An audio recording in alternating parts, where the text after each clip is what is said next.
Hello everyone, स्वागत है आप सबका। तो आज की जो वीडियो है वो जो आपके अपकमिंग फिजिक्स के पेपर होने वाले हैं उस पेपर के पॉइंट ऑफ व्यू से ये बहुत ही ज़्यादा इम्पॉर्टेंट वीडियो है। तो मेरा ये सजेशन रहेगा कि आप इस वीडियो को पहले पूरा कंप्लीट देखें, एक एक पॉइंट को मैं किस तरीके से एक्सप्लोर कर रहा हूँ। और अगर आपको अच्छा लग रहा है, इस चैनल पे जितने भी वीडियोस में फिजिक्स पे आपको हैं या फिर अदर भी जो वीडियो कंटेंट आपके चैनल पे पड़े हुए हैं इस चैनल पे, अगर आपको अच्छा लग रहा है तो अपने दोस्तों को जरूर से जरूर सजेस्ट करें, ठीक है। तो स्टार्ट करते हैं। पहला क्वेश्चन आपकी स्क्रीन पे भी आप देख पा रहे हैं। What do you mean by system? System से आप क्या समझते हैं? ठीक है, देखिए आप आंसर आपका लिखा हुआ है, और specified part of the universe that is under observation, under thermodynamic observation. जब आप कोई भी थर्मोडायनेमिक प्रोसेस को आप समझने की कोशिश करते हैं और उसमें जिसमें आप ऑब्जर्वेशन कर रहे हैं, ठीक है, जिसमें आप ऑब्जर्वेशन को स्टडी कर रहे हैं, तो उसे ही हम लोग क्या कहते हैं? थर्मोडायनेमिकल सिस्टम, या फिर एनीवे आप इसे सिस्टम के नाम से जान सकते हैं, ठीक है।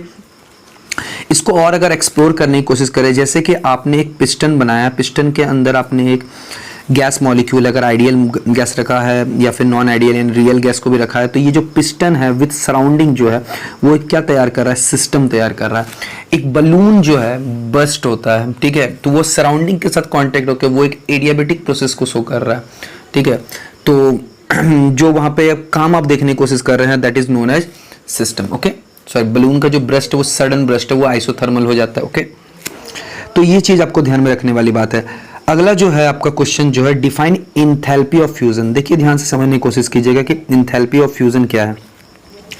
इसे क्या लिखा गया है कि it is defined at the heat change when 1 mole of solid change to liquid form at a melting point.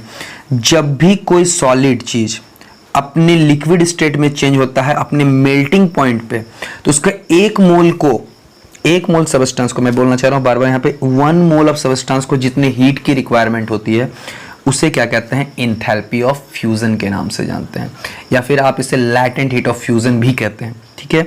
जब कोई सबस्टेंस को मेल्टिंग पॉइंट से अपने सॉलिड से लिक्विड में कन्वर्ट होता है, एग्जांपल के तौर पे आप अगर आइस टू वाटर कन्वर्ट कर रहे हैं at its melting point of 0 degree और 273 kelvin, that is known as enthalpy of fusion, ठीक है।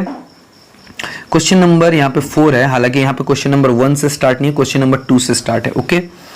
Name two extensive and intensive and extensive property. देखिए इंटेंसिव प्रॉपर्टी होता क्या, एक्सटेंसिव प्रॉपर्टी क्या?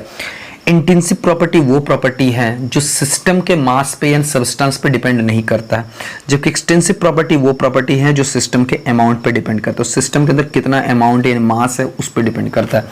इसी के कुछ एग्जाम्पल जो है आपको ध्यान में रखना है। इंटेंसिव प्रॉपर्टी है विस्कोसिटी एंड रिफ्रैक्टिव इंडेक्स, ठीक है। जैसे मैं कॉमन आपको समझा, जैसे रिफ्रैक्टिव इंडेक्स जिसको आप ऑप्टिकल डेंसिटी के नाम से भी जानते हैं, सिस्टम में कितना गैस है, कितना चाहे कम रहे चाहे ज्यादा रहे, कितना है उस पर डिपेंड नहीं कर रहा, तो ये खुद की इंटेंसिव है। जैसे मैं आपको बोलना चाह रहा हूं, इंटेंसिव मतलब आंतरिक, इंट्रिंसिक प्रॉपर्टी की बात कर रहे हैं, ठीक है, जो उसके अंदर की प्रॉपर्टी है।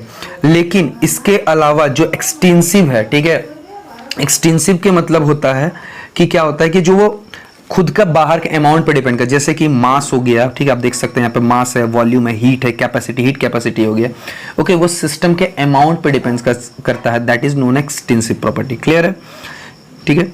क्वेश्चन नंबर 5 की ओर बढ़ते हैं। क्वेश्चन नंबर 5 में बोल रहा है कि define different type of coefficient of thermal expansion and derive relation among them, okay. ये जो है मैंने आपको पहले भी आपके इस चैनल पे और भी जो फिजिक्स के प्रीवियस लेक्चर पढ़े हुए हैं आप उनको देख सकते हैं, और उनमें मैंने ये चीज एक्सप्लेन किया हुआ है।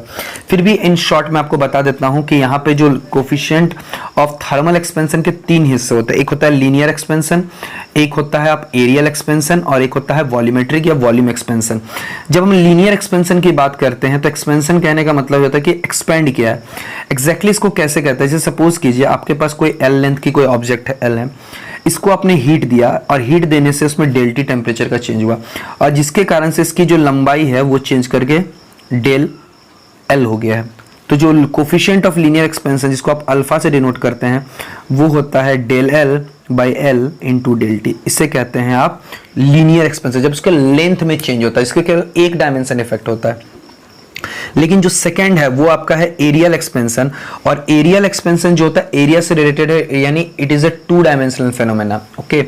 अगर ये 2 डायमेंशनल फेनोमेना है तो इसको आप बीटा से डिनोट करते हैं, तो वो आपका हो जाता है del A change in area by original area into del T. Okay, similarly जब आप वॉल्यूम की बात करते हैं तो इसको आप गामा से डिनोट कर रहे हैं, तो डेल भी बाई भी इंटू डेल टी हो जाएगा। ओके, ये तीनों में ये रिलेशन सेटिस्फाई करता है, और इन तीनों में एक रिलेशन होता है वो आपको पता होना चाहिए, ठीक है। जैसे कि बीटा जो होता है equal to 2 times of alpha and gamma is equal to 3 times of alpha. Okay, ये रिलेशन आपको पता होना चाहिए। मैंने प्रीवियस लेक्चर में इस चैनल पे पढ़े हुए, आप जाके उनको देखिए, वहां पे आपको कंप्लीट सॉल्यूशन उसका मिल जाएगा। ओके, क्वेश्चन नंबर जो 6 कह रहा है कि state and explain first law of thermodynamics and discuss it. ये भी पुराना ही क्वेश्चन है, ठीक है। आप चाहे तो प्रीवियस जो लेक्चर्स पढ़े हुए हैं चैनल पे जाके विजिट करके देख सकते हैं, फिजिक्स वालों के लिए बता रहा हूँ, ठीक है। तो आपको क्या कह रहा है कि state and first law of thermodynamics. First law of thermodynamics क्या कहता है कि एक सिस्टम के अंदर आपने जो भी उसको हीट सप्लाई किया, उसका कुछ फ्रैक्शन उसके इंटरनल एनर्जी में चेंज में लग जाता है, और बाकी रेस्ट ऑफ एनर्जी वो क्या करता है, वर्क डन में करता है, ठीक है। जो कि यहाँ लिखा हुआ है, this state that an amount of heat dq is added to the system, then a part of it may increase its internal energy by an amount of du and remaining part may be used as an external work dw done by the system। Okay, यानी आपने जो भी heat दिया dq, उसका एक fraction dq जो होता है इंटरनल एनर्जी के चेंज में लग जाएगा, और दूसरा फ्रैक्शन dw वर्क डन लग जाएगा। और इसी से जो रिलेशन आता है dq is equal to du plus dw, और dw को ही आप लिख सकते हैं pdv, तो यहाँ पर ये एक्सप्रेशन लिखा हुआ है। ओके, उसके बाद आपको ये चीज पता होना चाहिए कि ये law of conservation of energy को बहुत अच्छे से ओबे कर रहा है, तो आप इसमें एक लाइन और ऐड कर सकते हैं। उसके बाद discuss it's use in isothermal and adiabatic. जब आप आइसोथर्मल की बात करें तो आपको मैंने पहले भी लेक्चर में बताया हुआ है कि आइसोथर्मल प्रोसेस इसको कहते हैं जिसमें टेम्परेचर कांस्टेंट होता है। आइसो का मतलब ही होता है हीट, और थर्म का मतलब होता है टेम्परेचर, यानी सेम टेम्परेचर, यानी नो चेंज इन टेम्परेचर। ऐसा प्रोसेस जिसमें टेम्परेचर चेंज नहीं होता है वो होता है आइसोथर्मल प्रोसेस, ठीक है। क्लियर है, तो ये आपको बात है। और एडियाबेटिक प्रोसेस क्या होता है, क्लियर होता है, जिसमें क्या होता है, जिसमें हीट का एक्सचेंज नहीं होता, उसमें हम लोग dq is equal to 0 treat करते हैं। क्लियर है, बाकी कुछ बातें आप यहाँ पे लिखा हुआ देख सकते हैं, जो आप यहाँ पे पढ़ सकते हैं और खुद से आप इसमें नोट कर सकते हैं। ओके, क्वेश्चन नंबर 7 की ओर बढ़ते हैं। क्वेश्चन नंबर 7 क्या बोल रहा है कि define principle of superposition of wave. ध्यान से समझिएगा, प्रिंसिपल ऑफ सुपरपोजिशन क्या बोलना चाह रहा है। यहाँ पर एक लाइन लिखा हुआ कि waves surround us and their presence work to channelize a number of phenomena। Wave हमारे आसपास प्रेजेंट है और वो आपस में एक दूसरे से इंटर करके चैनलाइज करते हैं फेनोमेना के जो हमारे आसपास चलते हैं, जैसे कि ऑर्गन पाइप से रिलेटेड, ये कोई भी फेनोमेना, जैसे एनीथिंग, सारे के सारे वेव के ही फेनोमेना है, ठीक है। Imagine you are in the boat and hear the siren of a ship. आप अगर एक बोट पे बैठे हुए शिप के सायरन को सुनने की कोशिश कर रहे हैं, in that case you are receiving sound wave, ठीक है। क्लियर, आपको शिप से क्या सुनाई दे रहा है, साउंड वेव सुनाई दे रहा है। And as the sound wave gets reflected by the sea water, in order to understand this concept, ठीक है, put your focus on the core concept of superposition, ठीक है।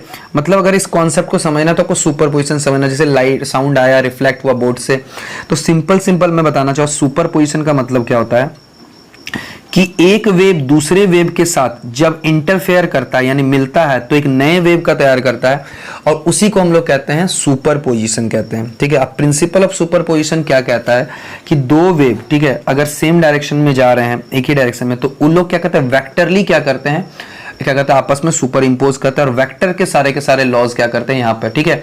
यानी हम लोग यहाँ पे डायरेक्ट इसमें सिंपल अलजेब्रा नहीं लगा सकते, इसमें हमें वेक्टर अलजेब्रा लगाना होगा। क्लियर है, यानी वेव सुपर इंपोज करने के बाद दो तरीके से सुपर इंपोज करता है, आपको पता होना चाहिए। एक होता है एक आपका होता है कंस्ट्रक्टिव और दूसरा क्या होता है, डिस्ट्रक्टिव। ओके, देखिए ये क्वेश्चन जो है एंटीसेप्टिक है, low surface tension, what will the effect of increasing temperature. ये क्वेश्चन मैंने प्रीवियस लेक्चर में कराया हुआ था, आप चाहे तो इसको पढ़ सकते हैं, और इसका सॉल्यूशन अगर आपको नहीं पता है तो पिछले वाले लेक्चर में आप इसको देख के कंप्लीट कर सकते हैं। ओके, तो फिर भी मैं एक शॉर्ट में आपको एक बार पढ़ लीजिए कि एंटीसेप्टिक्स जो होते हैं, ठीक है, एंटीसेप्टिक का लो सरफेस टेंशन क्या होगा।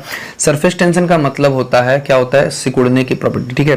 तो अगर ओके यहाँ पर देखिए कि देखिए जब आप सरफेस एंटीसेप्टिक क्रीम है, ठीक है, अगर उसका ज्यादा सरफेस टेंशन हो जाएगा, ठीक है, तो क्या होगा, ज्यादा अगर सरफेस टेंशन हो गया तो उसका मतलब सिकुड़ने की प्रॉपर्टी हो जाएगी, तो यानी सिकुड़ के रह जाएगा।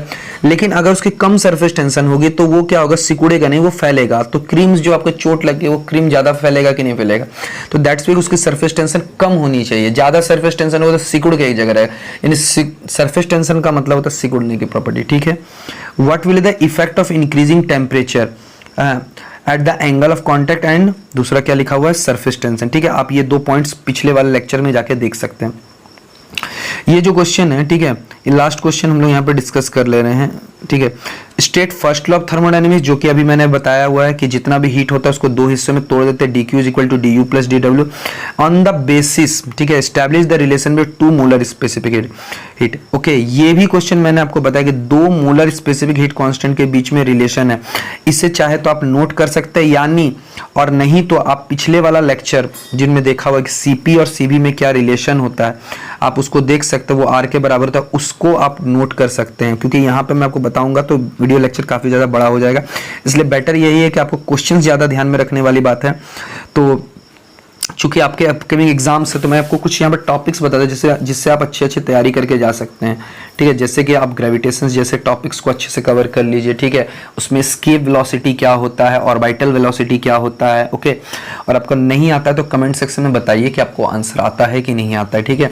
इसके बाद आपको वेव्स के अच्छे अंडरस्टैंडिंग होनी चाहिए, transverse wave, longitudinal waves, okay.